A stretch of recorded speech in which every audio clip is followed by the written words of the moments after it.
चलो बोल भी। हाँ, तो we have completed 2 sir parts of magnetism.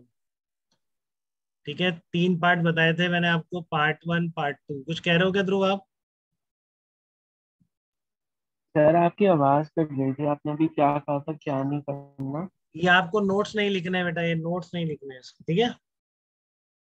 इसको आप ऐसे ही रहने दो, पीडीएफ में रहने दो, जब चाहे उससे एक एक या 2 क्वेश्चन मैक्स है जेई मेन एग्जाम में। ठीक है, एक ही आता है पूरे इस टॉपिक में से।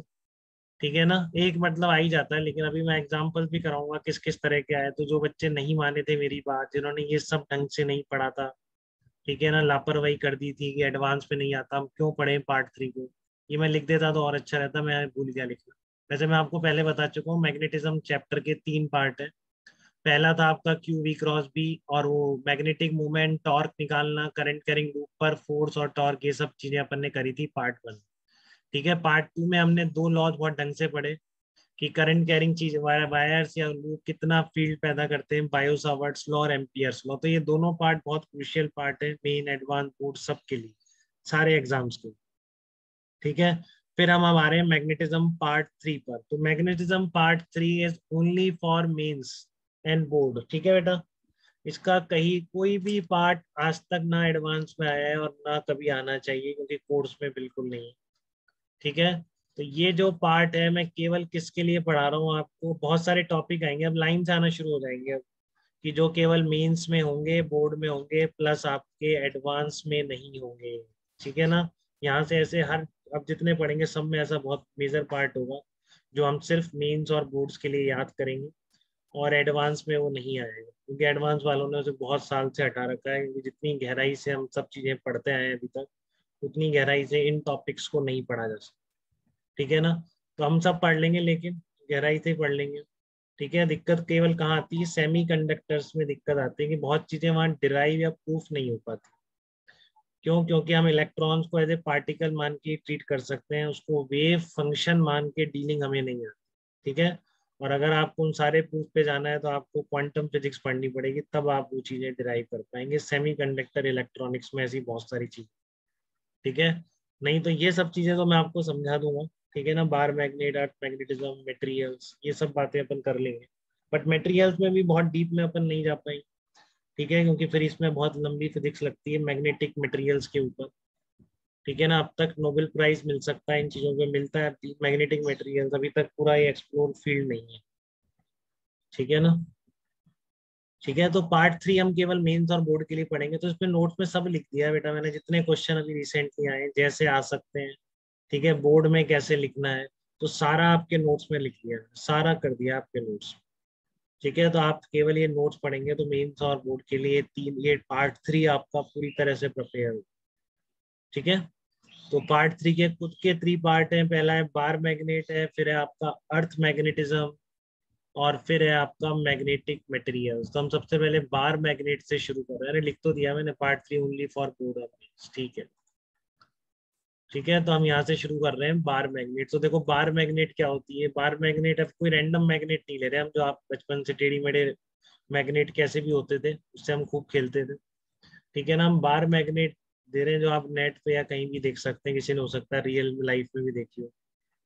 ठीक है ना, मेरे पास भी थी बचपन में एक बार मैग्नेट, पता नहीं कहाँ चली। तो bar magnet is a rectangular piece of an object made up of iron, steel or any other ferromagnetic substance। ठीक है, तो ये परमानेंट मैग्नेट होती है, बेसिकली कहना ये चाह रहा है। इसके 2 पोल्स होते हैं, north pole and south pole.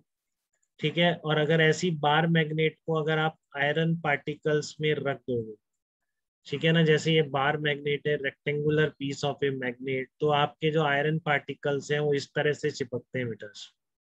ठीक है, तो जब ऐसे चिपके तो उसको देख के लोगों ने क्या समझा है, कि इसकी जो सब जगह इसकी जो अट्रैक्टिव पावर है पूरी मैग्नेट पर सेम नहीं है, क्योंकि यहाँ तो बहुत नेग्लिजिबल पार्टिकल, मैक्सिमम पार्टिकल्स कहाँ पे स्टिक कर रहे हैं, कॉर्नर्स पर कर रहे हैं। ठीक है ना, तो ये बार मैग्नेट के कॉर्नर जहां पर इसकी अट्रैक्टिव पावर सबसे ज्यादा होती है, उसको हम क्या कहते हैं, पोल्स कहते हैं। ठीक है, एक होता है साउथ पोल और एक होता है नॉर्थ पोल। तो ये पोल्स एकदम कॉर्नर पे भी नहीं होते। ठीक है ना, ये पोल्स जो हैं बार मैग्नेट के, वो एकदम कॉर्नर पे नहीं होते, कॉर्नर से कुछ अंदर पोल्स होते हैं। ठीक है ना, जैसे ये पोल है, कॉर्नर से कुछ अंदर होगा, ये भी अंदर होगा, तो इन दोनों मैग्नेटिक पोल्स के बीच की डिस्टेंस को हम क्या कहते हैं, इसका भी एक नाम होता है, मैग्नेटिक लेंथ बोलते हैं इसको। लिखा नहीं है, कोई बात नहीं, कहीं तो लिखो, ये लिखो, L is equal to magnetic length, ठीक है ना। तो आपके दोनों पोल्स के बीच की डिस्टेंस क्या कहलाती है, जो लेंथ ऑफ द मैग्नेट के बराबर नहीं होगी बेटा, ठीक है ना। ये कुछ अंदर होते हैं पोल जहां पर अट्रैक्टिव पावर सबसे ज्यादा होती है, ठीक है। तो ये एल जो है क्या कहलाती है, मैग्नेटिक लेंथ कहलाती है, L is the magnetic length, ठीक है। तो अब क्या है, हर बार मैग्नेट देखो हमें मेनली कैसे ट्रीट करनी है, हर बार मैग्नेट हमारे लिए एक एम वेक्टर है, ठीक है। क्या है बार मैग्नेट हमारे लिए, मैग्नेटिक डाइपोल मोमेंट, जैसे ये आपका होता था minus Q plus Q, minus से क्यू, क्यू से प्लस क्यू की तरफ डायरेक्टेड एक पी वेक्टर आपने डिफाइन किया था, याद है किसी को या भूल गए एकदम। यस पी वेक्टर होता है आपका याद dipole, directed from minus two plus, ठीक है बेटा। और इसी तरह आपका यहाँ पर जो मैग्नेटिक मोमेंट डिफाइंड होगा एक बार मैग्नेट का, वो साउथ से नॉर्थ पोल की तरफ डिफाइंड होगा, ठीक है ना। साउथ से नॉर्थ पोल की तरफ एक एम वेक्टर के इक्विवेलेंट बार मैग्नेट को मान लेंगे, ठीक है ना। तो सारे जो फार्मूले थे ना बेटा इस पी वेक्टर के, कि एक्सिस पर जाकर कितना फील्ड होता है, जबकि एक्स बहुत ज्यादा है बीच की डिस्टेंस के कंपैरिजन, तो यहाँ भी वही रूल है कि अगर आप बहुत दूर आप इसकी एक्सिस पर बात कर रहे हैं बार मैग्नेट की, ठीक है, तो वहां पर फील्ड इंटेंसिटी कितनी लिखी जाएगी, जैसे आपका फार्मूला होता है 2 kp/x3, याद तो यही रहता है हमें ओरिजिनली, ठीक है ना। इससे हम फिर बना लेते हैं, कैसे बना लेते हैं, के को कांस्टेंट से रिप्लेस करते हैं। अब ध्यान से, वो कांस्टेंट केवल म्यू नॉट नहीं होता, ये भी गलती हो जाती है कई बार, जो लोग कम पढ़ाई करना पसंद करते हैं, ठीक है। तो के क्या होता है, म्यू नॉट अपॉन 4 पाई, उनको ये चीजें ध्यान नहीं रहती, उनका दिमाग कहीं नहीं कहता, हमारा दिमाग बहुत तेज है हम कम पढ़ते हैं, तो उनसे फिर ऐसी गलतियां होने के चांस है, ठीक है ना। क्योंकि प्रैक्टिस कम है, क्योंकि उन्हें पढ़ाई कम करनी थी, तो म्यू नॉट ही याद रह जाता है कि के का इक्विवेलेंट म्यू नॉट है, तो गलत हो जाता है, ठीक है। तो क्या हो गया, 2 म्यू नॉट/4 पाई m/x3, ठीक है। अब मैग्नेटिक मोमेंट एम वेक्टर, तो बिल्कुल वही फार्मूला आएंगे सारे बेटा, टॉर्क कितना लगेगा, पोटेंशियल एनर्जी, इक्वेटोरियल लाइन पर फील्ड इंटेंसिटी, जनरल पॉइंट पर फील्ड इंटेंसिटी, इवन एससीबी ने तो मैग्नेटिक एक स्केलर पोटेंशियल भी डिफाइन कर रखा है वैसे की वैसे, तो अपन भी याद कर लेंगे उसको, क्या पता आ जाए, ठीक है ना, क्योंकि आया इस बार एक ऐसा ही कुछ, इस बार मेंस के मैंने क्वेश्चन भी डाला है किस, ठीक है ना। तो फिर से वो एससी में लिखा हुआ है पोटेंशियल कैसे निकालते हैं, magnetic scalar potential, vector potential और होता है मैग्नेटिक, उसकी कहानी बहुत बड़ी, तो वो आप आगे जाके पढ़ोगे, ठीक है। तो हम जो पढ़ेंगे वो मैग्नेटिक स्केलर पोटेंशियल करेंगे, क्योंकि वो एससीबी ने दे रखा है, तो हम भी याद कर लें, क्या बुराई है, ठीक है ना, पूछ ले मेंस वाला। तो ये एक एम वेक्टर है बेटा, तो बार मैग्नेट आपके लिए क्या है, एज ए एम वेक्टर है, तो एम वेक्टर पे जो कुछ होता है, ठीक है ना, मैग्नेटिक फील्ड में ले जाओगे तो पी वेक्टर पर जैसे इलेक्ट्रिक फील्ड में टॉर्क लगता है पी क्रॉस ई, वैसे इस बार मैग्नेट पर भी एम क्रॉस बी से टॉर्क लगेगा। तो इसका एम वेक्टर एक चीज की टर्म में और एक्सप्रेस कर सकते हैं बेटा, कि किसी भी बार मैग्नेट का मैग्नेटिक डाइपोल मोमेंट का मैग्नीट्यूड, डायरेक्शन तो मैंने बता दिया आपको, साउथ पोल से नॉर्थ पोल की तरफ होगी, ठीक है। तो इसका जो मैग्नीट्यूड होगा वो क्या होगा, वो होगा आपका pole strength into magnetic length, ठीक है ना। ये स्मॉल एम क्या कहलाता है, पोल स्ट्रेंथ कहलाता है, तो इसकी डायमेंशन बहुत पूछते हैं, ठीक है। तो एम की क्या होती है, एम तो आई इंटू ए है, इससे लिख सकते हैं ना, magnetic dipole moment current carrying loop के एसोसिएटेड भी होता है, तो इसकी तो यूनिट इससे लिख देंगे, यूनिट डायमेंशन जो भी आई इंटू एरिया से, ठीक है ना। ये एम इंटू एल है, तो ये अपने आप निकल गया ना, क्या निकला, एम्पियर मीटर निकल गया, तो यहाँ से इसकी डायमेंशन लिख सकते हो एम्पियर मीटर, तो A1 L1 आता है, ठीक है ना। तो याद नहीं आती कई बार पोल स्ट्रेंथ की कैसे लिखे, तो आप गलती मत करना, बता दिए, ठीक है। कि बार मैग्नेट का जो मैग्नेटिक डाइपोल मोमेंट होगा वो किसके बराबर होगा, उसका magnitude pole strength into magnetic length, ठीक है ना, pole strength into distance between both poles, ये क्या कहलाता है, बार मैग्नेट के मैग्नेटिक डाइपोल मोमेंट का मैग्नीट्यूड है।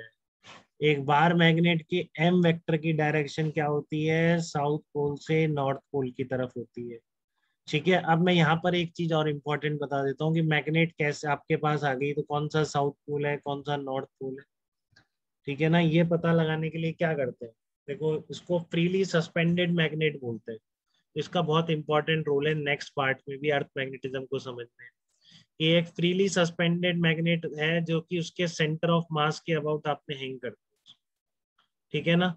अब आपने हैंग कर दिया उसको, तो उस पर क्या अर्थ का मैग्नेटिक फील्ड है हर जगह, तो फिर वो इक्विलिब्रियम में कहाँ पर आएगी, तो उसके लिए आपको पता है कि इस पर क्या लगेगा, एक टॉर्क लगेगा, M vector cross B vector. तो ये जहाँ पे स्टेबल इक्विलिब्रियम में आके रुकेगी ना, कि आप हटा रहे हो वापस वही पोजीशन पे आ रहे थे, तो आप वो पोजीशन ढूंढो, ठीक है ना। तो वो पोजीशन किसके अलोंग होगी, अर्थ के मैग्नेटिक फील्ड की डायरेक्शन में होगी बेटा, तभी हो सकता है ना कि दोनों के बीच एंगल 0, ठीक है। तो जो इस तरह से आ रहा है, मान लो आपका ये नॉर्थ इस तरह से आ जाएगा, तो जो नॉर्थ डायरेक्शन होती है उसकी तरफ होता है, ठीक है ना। एग्जैक्टली नॉर्थ में नहीं होता अर्थ का मैग्नेटिक फील्ड, अभी देखेंगे, ठीक है। तो मान लो इस तरीके से आ गया है, ठीक है ना। जब भी आप फ्रीली सस्पेंड करोगे तो क्या होगा, फ्रीली सस्पेंडेड पर एक तो mg लग रहा है यहाँ पर, ठीक है ना, और टेंशन लग रहा है, तो सेंटर ऑफ मास के अबाउट इसका टॉर्क तो 0 हो गया, mg और टेंशन, बचा कौन सा, केवल m क्रॉस।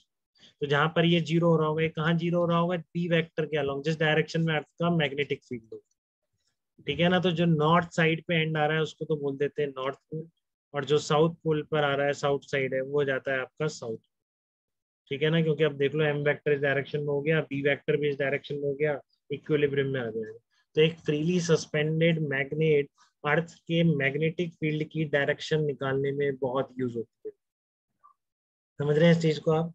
एक फ्रीली सस्पेंडेड मैग्नेट अगर मैं बोलूंगा तो उसका मतलब मेरा यही होगा कि आपने सेंटर ऑफ मास के अबाउट उसको सस्पेंड कर रखा है, तो सेंटर ऑफ मास के अबाउट mg और टेंशन के टॉर्क नहीं आएंगे, केवल किसका टॉर्क बचेगा, m क्रॉस बी का। तो इसलिए वो कहाँ, अगर इक्विलिब्रियम में है, स्टेबल इक्विलिब्रियम, इसका मतलब उस वो किस लाइन के अलोंग होगी, वो अर्थ के मैग्नेटिक फील्ड की डायरेक्शन में होगी, ठीक है। क्लियर है आपको ये चीज। तो ये फ्रीली सस्पेंडेड मैग्नेट में कई बार यूज करूंगा, तो हर बार मेरा मतलब ऐसी मैग्नेट से होगा, ठीक है। Freely suspended magnet net magnetic field की डायरेक्शन में अलाइन हो जाती है हमेशा, जिससे कि उस पे torque m cross b equal to 0 हो जाए, और इसी को मैग्नेटिक नीडल भी बोलेंगे, ठीक है ना। फ्रीली सस्पेंडेड मैग्नेट बोल दो या फ्रीली सस्पेंडेड मैग्नेटिक नीडल। तो मैग्नेटिक नीडल ये बार मैग्नेट जैसी होती है, दो पोल होते हैं उसमें, ठीक है ना। तो उसको भी आप सेंटर ऑफ मास के अबाउट सस्पेंड कर दोगे तो वो भी नेट मैग्नेटिक फील्ड की डायरेक्शन में जाएगा, ठीक है। इस पर भी वही होता है, एन और एस दो तरह के पोल होते हैं, मैग्नेटिक नीडल होती है, इसको भी आपने सस्पेंड कर दिया,